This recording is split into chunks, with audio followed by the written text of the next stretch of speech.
Hey everybody, welcome back to my channel. If you are new here, hello. If you are returning, welcome back. Thank you so much for sticking around. I really appreciate you. Yes, I'm back at my desk because the theme of this week in filming is quite frankly just being comfortable. My dad was visiting for 10 days and we did the absolute most. It was very worth it, but it was very tiring. So your girl's tired but still wants to film. So that's what we're doing. I did move a Squishmallow right here on my bar cart and he's drinking coffee because I'm drinking coffee. This is Gerald. He is a pterodactyl. So yeah. Today we are doing our next installment of Ex-Superfat. Oh, my coffee machine is turning off. I got an automatic espresso machine and it is hands down one of the best things I've ever purchased for myself. Anyways, it's really loud. But so today we're going to be doing my next installment of Ex-Superfat, even though I know on the fatness spectrum, the most I ever got to was a mid-fat, but whatever. Superfat makes a better title. I'm doing my Ex-Superfat reacts to fat acceptance TikToks, installment numero dos. Yeah, and I'm excited. I found some good ones. I don't really remember everything that's in it because I found them like last week and I made my compilation last week. That being said, if you guys ever come across any like absurd ones, DM them to me on Instagram or something because like I can only find so much, you know, and I'd like to keep this series going. And like I said, in coming months, I think I'd like to incorporate like fitness and like health cringe. I think that would be kind of fun. But yeah, so we're gonna be doing that today. But first, before we get into the reaction, I would like to thank today's video sponsor, Flexispot. So this desk that I'm filming on right now, I've had for a little over a year, and it's actually a Flexispot desk. My work purchased this for me, but I got to pick it out, and I knew of Flexispot and their company before they even reached out to me. And so I'd been using this Flexispot sit-stand desk for over a year, and I love it. And so when they reached out to me and wanted to send me a desk, I was super excited because I have my craft table with like my Cricut and my printers and stuff on it for my Etsy store right next to this desk. And I wanted to get a sit-stand desk for that for a really long time because being able to stand while making stickers and stuff makes everything a lot easier and it makes me move a lot more efficiently, I feel like. So I was stoked when Flexispot reached out to me to partner with me on this video. I actually recorded myself putting together the desk they sent me, and I will insert that here and give you more information about Flexispot as a brand. So Flexispot was kind enough to send me their Pro Plus standing desk, and the benefits of a standing desk include keeping you energized and focused throughout the workday, improving desk posture over time, and mitigating chronic pain associated with sitting during the day.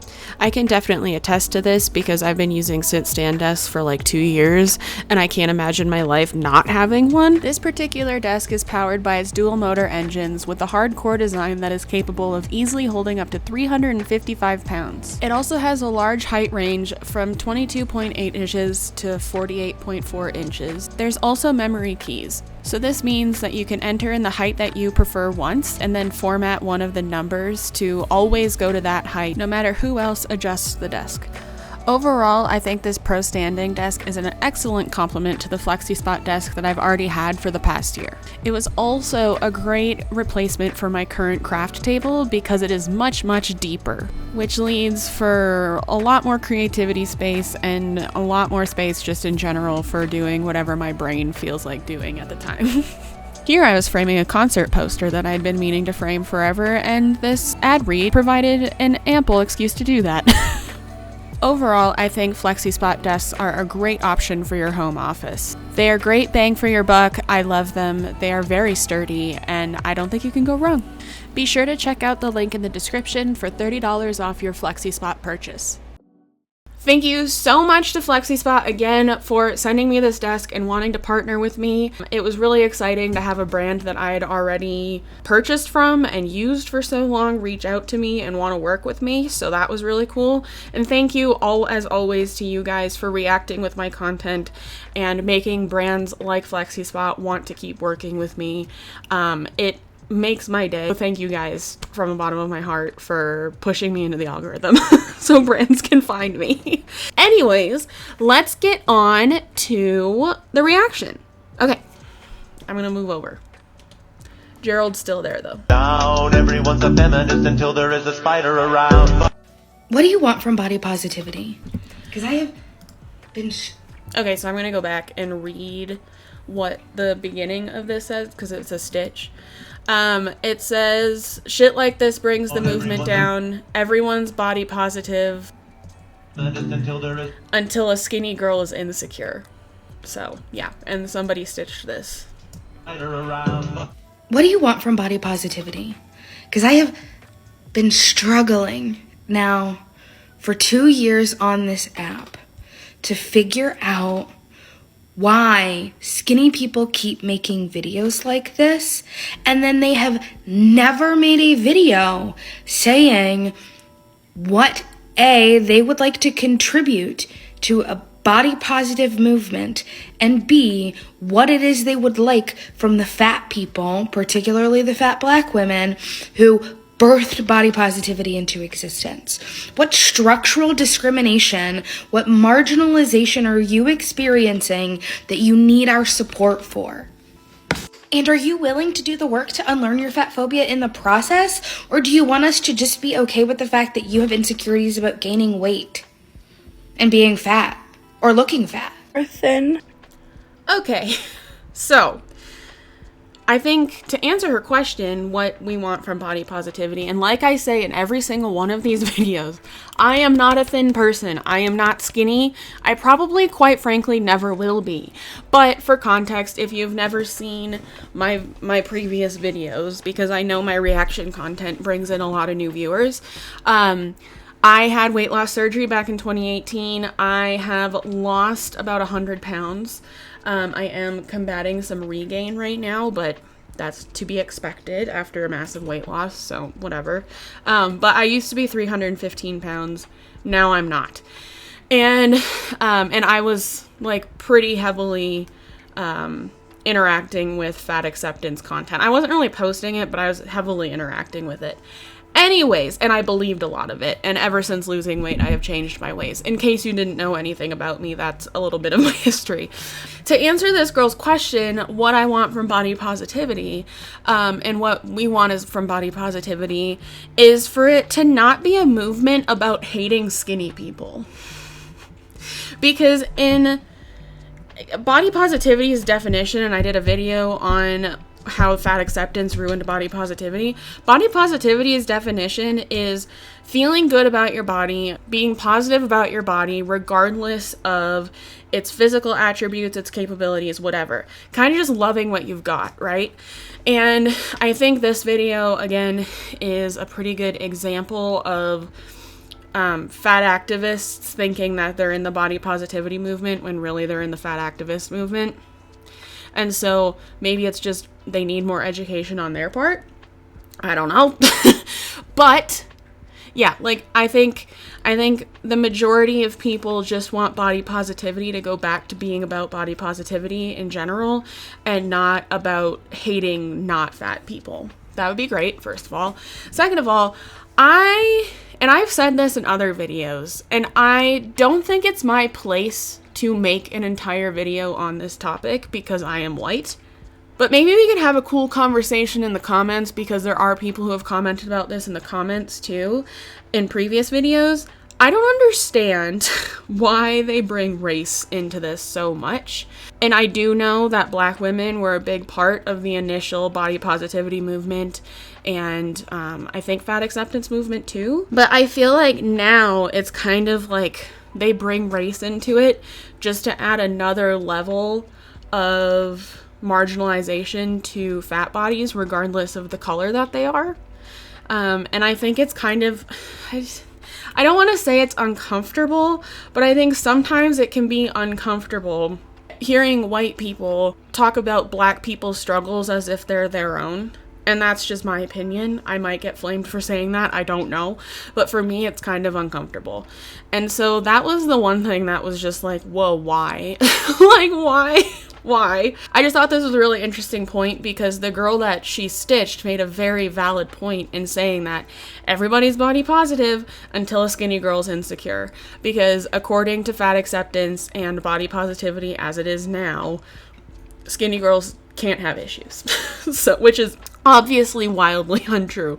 But yeah, so I just wanted to start off with that one because I thought it was interesting. On to the next one. And you post those body positivity photos where you're hunched over and forcing yourself to have rolls. I want you to feel embarrassed.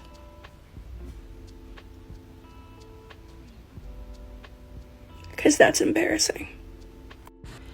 Okay, so I see this argument a lot, particularly on like fat acceptance TikTok, body positivity TikTok, in that it almost seems like thin people like hunch over or contort their bodies to make themselves seem bigger or like they have more rolls or whatever, which I think in some instances can be true. Like I think some influencers see the people, the like audience that comes from creating body positivity content and may be like disingenuous about like actual insecurities that they may or may not have to garner a bigger audience. I think that's a valid thing. I've seen it before.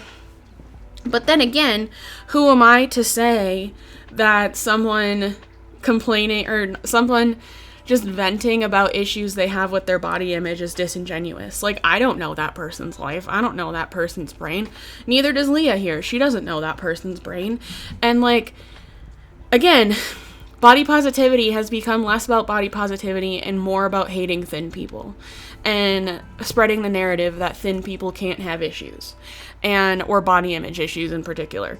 And I think that's bullshit because, to be completely honest with you, I think my body image has gotten worse since I lost weight. I think before I lost weight, my body image wasn't the greatest, but I think now it's gotten way worse in that I am way more self-conscious about things that make me look bigger because I've put so much work into my weight loss over the past almost 5 years, and I don't want to negate the visual progress that I've made. And my brain doesn't really know what I look like because I have pretty bad body dysmorphia as well. I have a video on that as well. And so like, yeah, just yesterday I was wearing a pair of shorts where the legs were short enough to kind of like go under my belly because I still have a hanging belly. Some of it's skin and cellulite, some of it's fat, whatever. So the short legs like went underneath my belly. And so my belly when I was sitting down was really accentuated.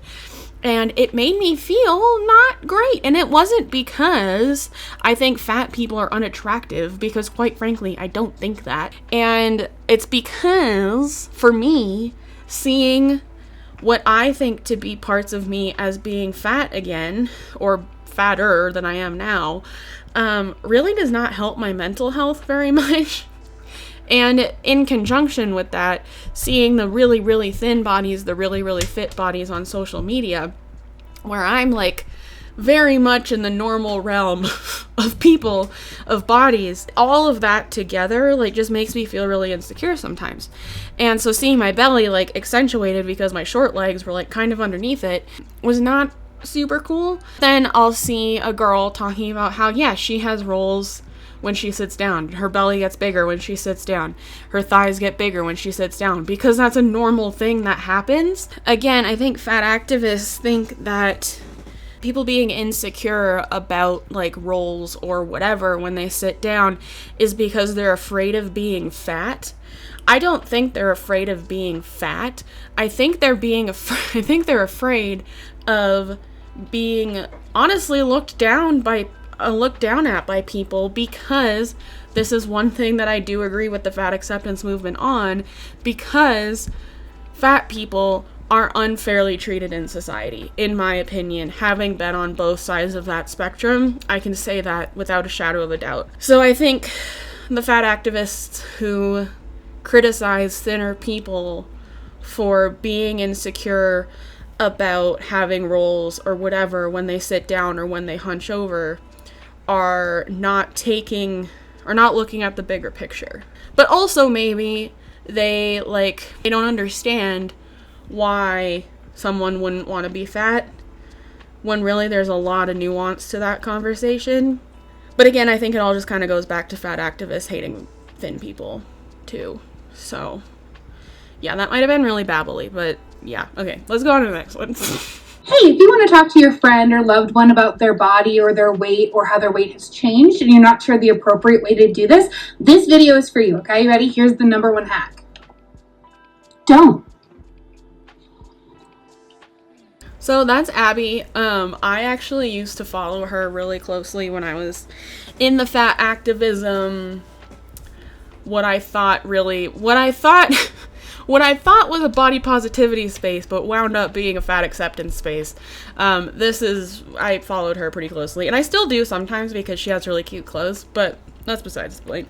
She talks a lot about this because I reacted to another video of hers, in my last reaction video, I think, where she was talking about, not talking to someone in your life about their weight, because it's none of their business and they probably already know that it's an issue. And I said in my last video that honestly, with my history of having lost a lot of weight, I would kind of want my partner to be like, yo, Megan, I feel like you're kind of going off the deep end a little bit, because I need to hear that if I am. And if I can't say that to myself, because usually I'm pretty good about saying it to myself. Anyways, the main retort I had to this TikTok is, would you say the same thing if the person was getting unhealthily thin? Because that's another very valid concern when it comes to weight, is if someone's getting unhealthily thin. Because they can die from that too, just like you can die from getting too big. So that's really the only retort I had to this one, and that's why I put it in here. But again, I don't think it's a bad thing to talk to your partner about weight, especially if you can see it affecting them physically and their health and mentally and whatever. If you can just see it affecting them, I don't think it's a bad thing to talk to your partner or a family member about their weight. I don't. I think there's a certain way to go about it, but I don't think it's a bad thing to do just as a whole. And I think my thoughts on that have changed a lot since I have lost weight, because before I actually had a friend and I talked about this in my 315 pound life video that kind of made me gain a following. I had a friend comment on how much I was eating at a get together, and it really took me aback. But now, I've talked to her about it, and I'm that was that's one of the first times that I realized, oh, maybe what I'm doing isn't normal and isn't good. And yeah, so now in hindsight, I'm happy she did that, but I think that's because I've lost the weight and I've had that conversation with myself that I was not going down a good road. So I think it's very much I think saying don't talk to your partner about their weight when you are an overweight person, I think it is kind of a projection of insecurities, and not wanting to talk about it. Your hatred of lesbians is also fatphobic. I really shouldn't have to explain why.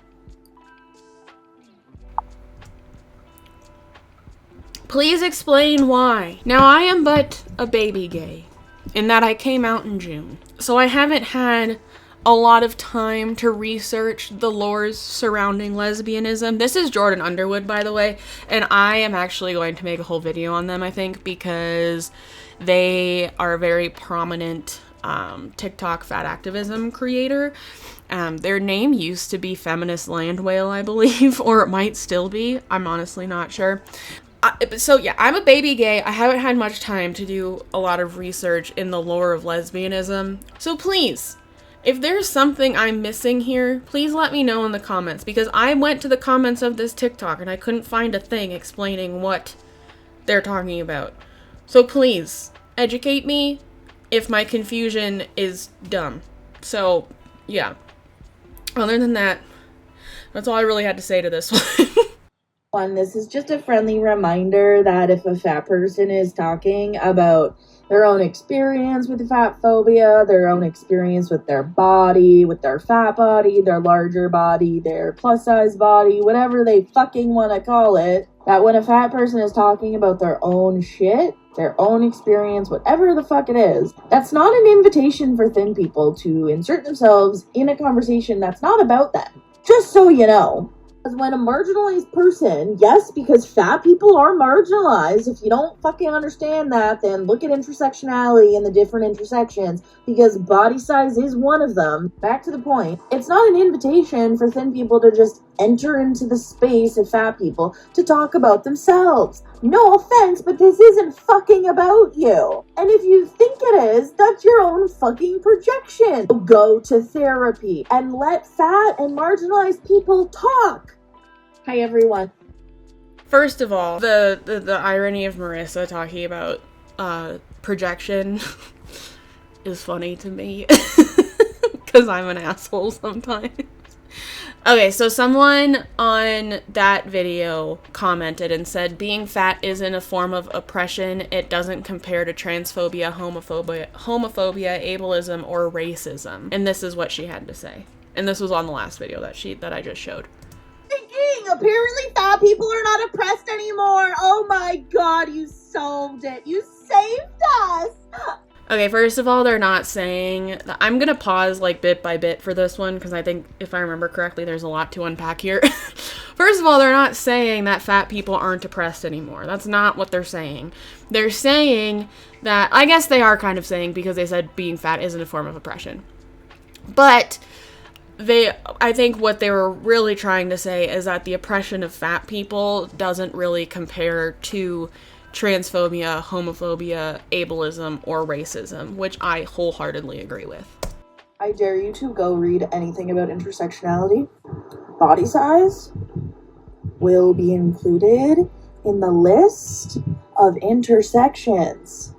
But considering we've, commented back and forth about 50 different times now and you haven't done that, let me just get it for you.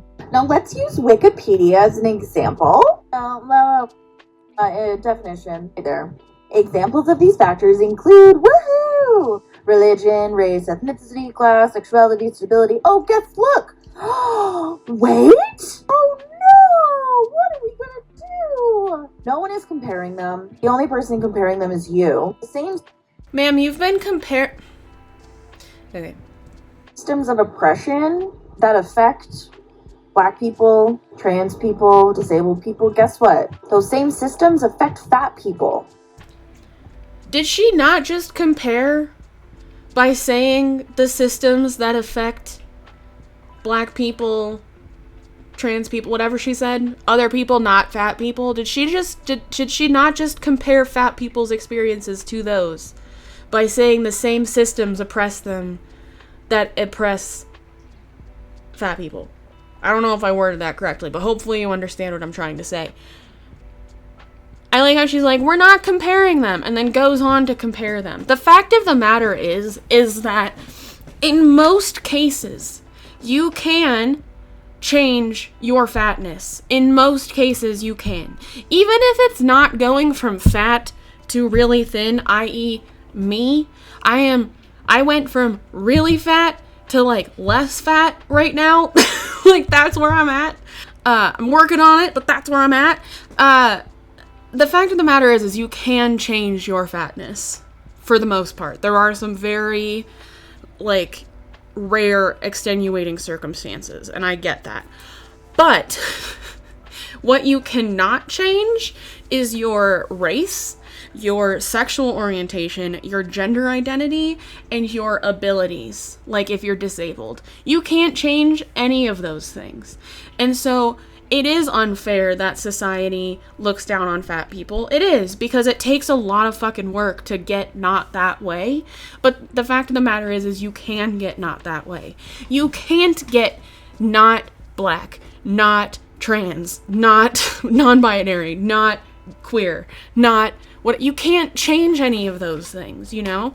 And so it's even more unfair that society looks down on those people, because there's literally not a fucking thing they can do. I'm speaking from experience with the sexual orientation part, there's not a thing you can do to change it. Like, there just isn't. And if you try, you're not going to be having a good time. You're just not.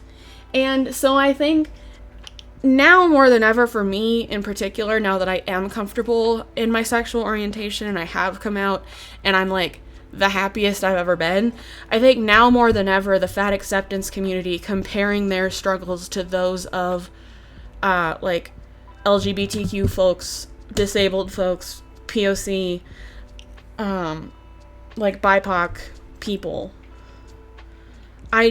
it drives me fucking crazy. And like, yes, like I said, fat people are looked down on in society and treated unfairly in society. I've been on both sides of the coin. I've been in a super morbidly obese body to a more socially acceptable curvy body like I'm in now. But you do get treated differently. You do. And I will not deny that. It is not the same as the people in my life who are people of color, disabled, or LGBTQ folks. Like, it's just can't hold a candle to it. I know you're saying that you guys aren't nobody's comparing anything, but in the same breath, you went on to compare it. I'm sorry, Marissa drives me fucking bananas because she's never doing what she thinks she is. And I think it's kind of embarrassing for her, to be completely honest, but that's just my opinion. I have a whole video on her. I'll link it here. But yeah, I'm not going to spend too much more time on this because the argument is it's just not the same. It's just not the same. This is Remy Bader. It's another Jordan Underwood video. Remy Bader does like the realistic try-on hauls, which I honestly really like. So I really like her content. And she went on the Call Her Daddy podcast. And I think it might have cut off, but she's saying how she doesn't feel included by the plus size community. Let me see how much she says. Supported by a lot of the plus size community. I don't mean to.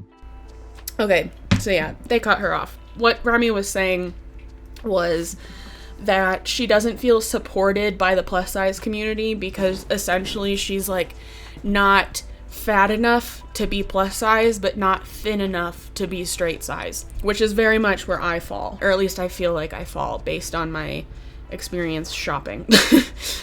So this is what Jordan has to say. Like facetious or whatever, but like, why would the plus size community support you when you do not support them? Us. I don't think, as far as I know, correct me if I'm wrong, I don't think Remy's ever ostracized people in the plus size community, which to me, that's what she would have to do to not support the plus size community. Not having fat friends is a signifier of that. That has nothing to do with anything. I fully support fat people, plus size people, and I have no other plus size or fat friends, and I never have, and that's not a choice that I've made, but it's just the way it worked out. So that has nothing to do with anything. That is a nothing burger of an argument. And quite frankly, you have the platform that you have because you were on the internet as a thin person. She's not thin, but she's definitely not super plus size either. I will give Jordan that.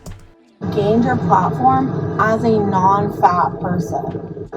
And then capitalized on your fatness to do shit like the Reformation collab that only went up to a 3x. Reformation in itself as a brand has some questionable ethics and morals, and the size range that Jordan is talking about probably was not in Remy's control. Like, deciding what sizes a collection goes to, and I don't know a lot about this, but I would imagine that a lot of that is on the company, because a lot of it ties back to, okay, how much revenue can we make from this? Will these sizes sell enough to justify making clothes that go all the way up to that size, you know? And a 3X is not bad for Reformation. Like, that is not bad for Reformation. But yeah, I think vilifying Remy for the size range of a collection that she did with another company is not fair, because I sincerely doubt that she had a lot of say in that, personally. If it was a company that Remy was starting herself, then sure. But since it was a collection with a company that already existed and isn't super great to plus size people anyways, I think a 3X was doing pretty good, if I'm being completely honest. Most plus size people we're above a 3X. So of course we don't feel supported by you. Because you have so much power and influence because of your time on the internet as a thin person, as a thin influencer, and you're not using it to uplift larger fat creators or the plus size community. It is as someone who now has a platform, which is weird, but I have a platform. As someone who now has a platform, I like to shed spotlights on people who I feel need it. I like uplifting people who I feel deserve it. But ultimately, it is not Remy's responsibility. It would not be my responsibility to uplift fat people or to uplift any kind of people. I know that's harsh, but like what a creator does with their platform is their decision. And I think rhetoric like this further perpetuates the stereotype now that's being created around fat people, that fat people, specifically fat acceptance people, feel entitled to a lot of shit. And this is not helping. And much like I point out in a lot of these videos, oftentimes what these fat acceptance activists say go against what they're trying to change. And I think Jordan saying Remy not using her platform to uplift fat people is a bad thing is very entitled. And that I could be saying that because I have a platform of my own. I don't know. Maybe my thinking has changed, but I think it's extremely entitled. So somebody commented on this stitch that Jordan did, so we're gonna react to that. They said, "Babe, I think this is projection on you. Every person has the right to feel the way they feel. Just stop." You're skinny. This conversation has nothing to do with you. I'm not here to mince words. You do not have the range to engage here. Go back to your lane. So I wanted to put this stitch in here because I think it's like a very good example of the us versus them mentality that fat acceptance creates. I think a more effective way to maybe educate this person on your thoughts and feelings would be to have a productive conversation and maybe be like, I see where you're coming from, but that kind of thing. Not just be like, you're skinny, don't talk to me, because that's essentially what they're saying.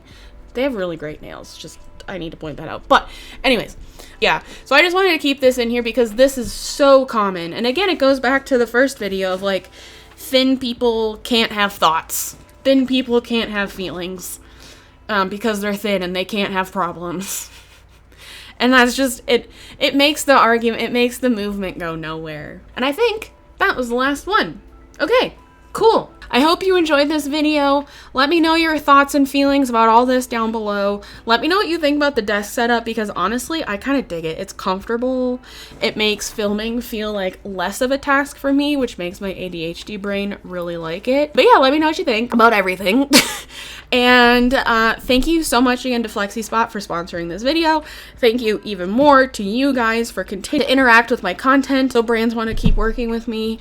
And thank you so much for watching. Be kind to yourself, be kind to others, drink your water, take your meds, and I will see you in the next one. Okay, bye.